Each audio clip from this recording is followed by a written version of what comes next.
You may have noticed already, but it's time for change. We're officially in that part of the year when not only has the time already changed, but also the times, well, they are changing. It's getting colder, and it's staying colder. I think we're done with the heat waves, I hope. Holiday plans are in full swing, unless the wind is, in which case they're not. Christmas trees are standing at attention, ready for sale. Black Friday deals have been around for a while by now. People are going around saying things like, "What happened to the year? It went by so fast." And you nod and say, "I know, right?" And Mariah Carey has already declared it is Christmas season, like several weeks ago. Never so subtly, during all of that, the Christian calendar has come to an end. Rather than going out with a bang on December 31st with fireworks, this is the Sunday that marks the end of the Christian calendar, which always begins and ends more or less the same way. Odds are you aren't going to celebrate this change or really even notice it, but it's worth mentioning. In part, that's because we are changing gears from our time with Hebrews to a different season of longing and expectant waiting for Jesus to return. But before we leave Hebrews, this last Sunday of the calendar, I feel it necessary to make one more comment on one more passage. It would be a shame, a crime perhaps, to have come all this way with a letter and not make it to chapter 11 at all, which famously opens with these words: "Faith is the assurance of things hoped for, the conviction of things not seen." You already know these words. You have them memorized in your favorite translation or the way you grew up hearing them. I bring them up today because it's a nice way to close out our time with Hebrews, but it's an even better way to introduce the readings for today and for the coming calendar year. This change into a season of longing for Jesus to return. These words from Hebrews 11 have long defined what it means to be a person of faith for many people across many generations and places. They provide a working definition of the rather abstract idea of faith, which isn't quite as simple as equating faith with belief. To be a person of faith is to be a person who believes in Jesus. So to say faith means belief is true just doesn't only mean that. There's more to faith than belief. Belief is only half of the equation here in Hebrews 11, but it tends to get all the attention. In my experience, more often than not, Christians tend to use the word and practice of belief in only one particular direction in time. That's usually backwards. Belief, and therefore faith, are ideas that we apply to things that have already happened. We believe that Israel crossed the Red Sea. We believe that Solomon built the temple. We believe that Elisha called down she-bears from the mountain upon those who made fun of his baldness.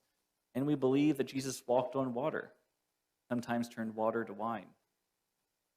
We use belief as a way of rationalizing the historical truth of past events that we just don't have any personal account of. We didn't see these impossible things, but we believe them to be true anyway.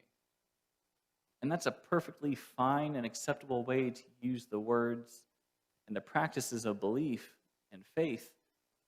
But that's only one part of the story, only one direction. And as long as we only apply our faith backwards in time to past events, we're missing the biggest part of faith, the entire future. The other half of the equation here in Hebrews 11, hope. Belief is critical to faith, but faith isn't complete without hope, specifically what we hope for the future. The Bible is very useful and good for explaining the past, the story so far, but it is equally as effective as helping us look toward the future, setting our hopes for the future with God. It's just as important for people of faith to hope for the return of Christ as it is to believe in his death, burial, and his resurrection. It's just as important for Christians to hope for a future lived in the presence of Jesus as it is to remember and believe the stories of those who lived with Jesus while he walked on the earth.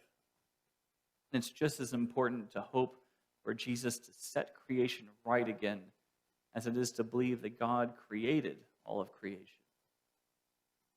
Hope is equally as critical and necessary for a people of faith as belief is. Or to say that differently, faith is not only believing in what has already happened, but also in what is still yet to be. We are a people who believe that Jesus did come, but we are also a people who believe that Jesus will come again. And so it makes sense on this particular Sunday, as the calendar turns, that we would do what people always do at the end of a calendar. We remember our past and look with hope on the future. As people of faith, that means today is a good day to remember Jesus as he was, as he still is, and as he will be, as we hope for a future that is assured by the past. Why it's so important, it's so life-changing that we know Jesus as the Alpha and the Omega, the beginning and the end, and everything in between.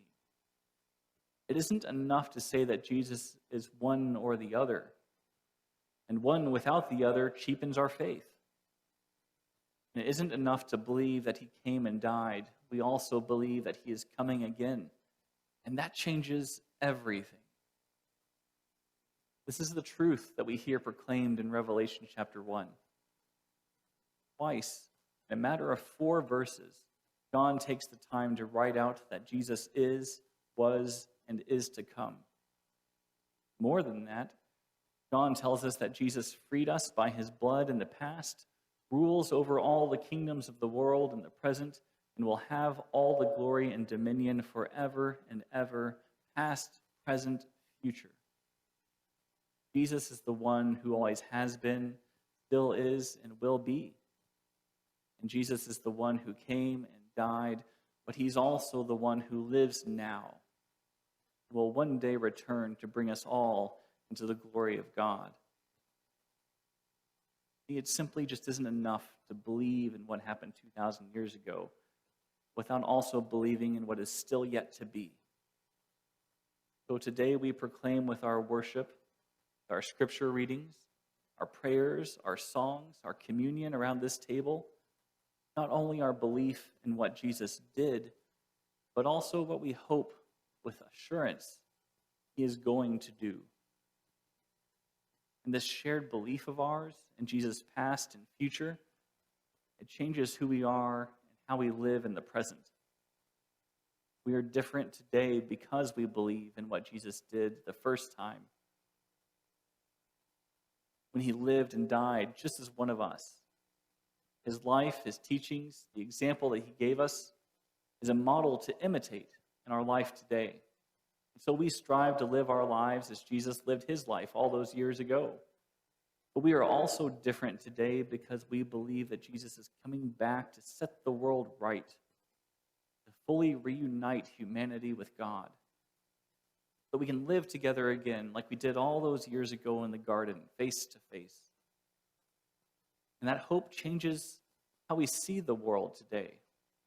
It infuses our vision of the world, our situations, our events with this hope of Jesus' return.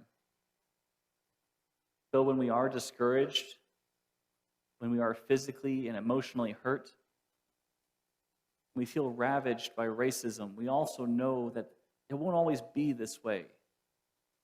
Hate will not win out because Jesus is coming to set the world right again. When it feels that being a good person in this world isn't enough, as we watch those who would lie and cheat and steal and oppress their way to the top, rewarded for their behavior, while we struggle to stay afloat, we remember that our hope of Jesus coming back will set the world right. When we suffer, when we wake up with chronic pain or mental battles that we don't have the strength to fight, when we mourn those holes in our hearts left by the losses of those that we love, we not only remember that Jesus felt those things too, but also that one day he is coming back and we won't suffer those burdens anymore. I'm going to make a case now for an argument that I don't think is all that popular. You are already late celebrating Christmas. Here's my case. To those of you who would say that Christmas should stay in its lane and mind its own business until Thanksgiving is done, I think you're wrong. I think you're beyond wrong. You see, Christmas is an expression of hope. And the reason why Christmas keeps starting sooner and earlier isn't because of capitalism. It's because people are without hope more and more each year. Everything about Christmas reeks of hope. All of the movies, and I do mean all of them. I mean, that's from Frosty. There's hope that he returns the next year just as he came this year. All the way to the other end of the spectrum, you can go to Home Alone if you want to. I think you find hope there too, that we can learn how to tolerate our families and enjoy them rather than wish they were gone. Every single one of them produces some sort of hope and is built on hope. All the songs you sing, all the Christmas songs you're already tired of hearing, they're all built on hope, whether it's silver bells that ring out that you can throw your cares away, or O come Emmanuel to rescue us from death's dark shadow. Every single one of them, religious, secular, they're all built on hope. And I think the reason why Christmas keeps coming earlier and earlier is because the world needs more and more hope.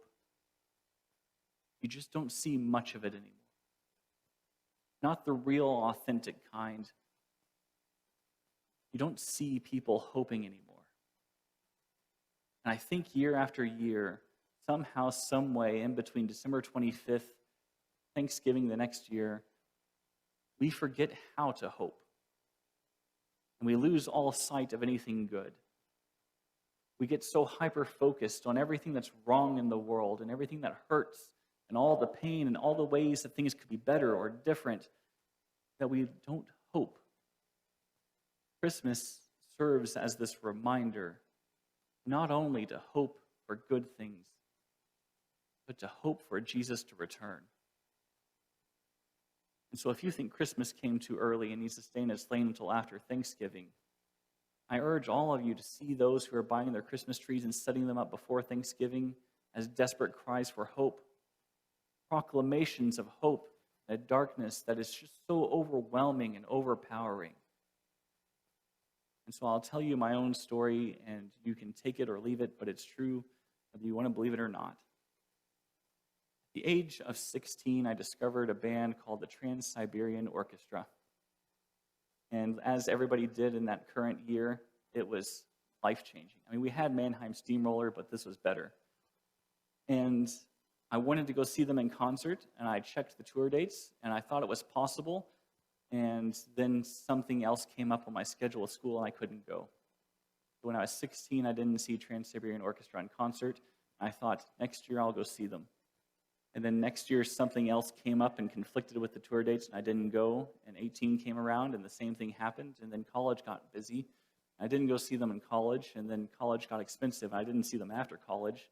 And long story short, I'm here at 35, and I have still never seen the Trans-Siberian Orchestra in concert. Not officially. Last year doesn't count. They did a COVID concert over the TV last year, but it still wasn't the same thing. I still have been craving every single year to see them in concert. And I know that this year they are showing different shows in at least 3 or 4 different cities in the nearby area on different dates, and you'd think my odds are better than ever. And I can already tell you it's just not going to happen.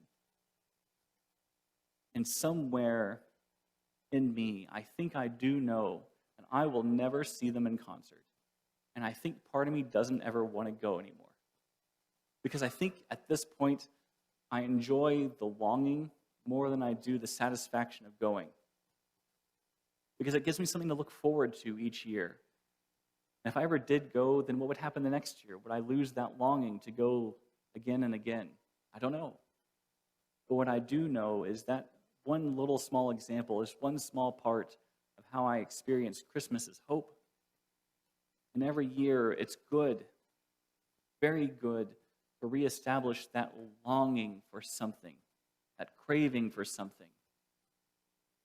If only we could establish that same longing for Jesus returning again as we do for setting up the tree.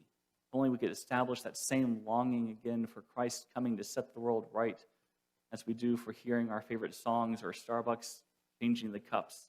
If only we could learn how to long for Christ to return as much as we long for the presents. That's my final case. If you think that the giving of presents at Christmas is just capitalism at work, maybe you're right, but you don't have to be.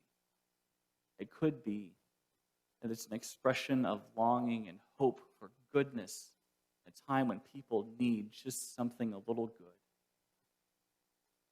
I think Christmas teaches us how to hope when we have long forgotten what it is to believe in something worth hoping in. When Revelation states in its beautiful poetry that Christ is coming again, the Alpha and Omega is and was and will be, I hope you long for that the same way that I long for Christmas.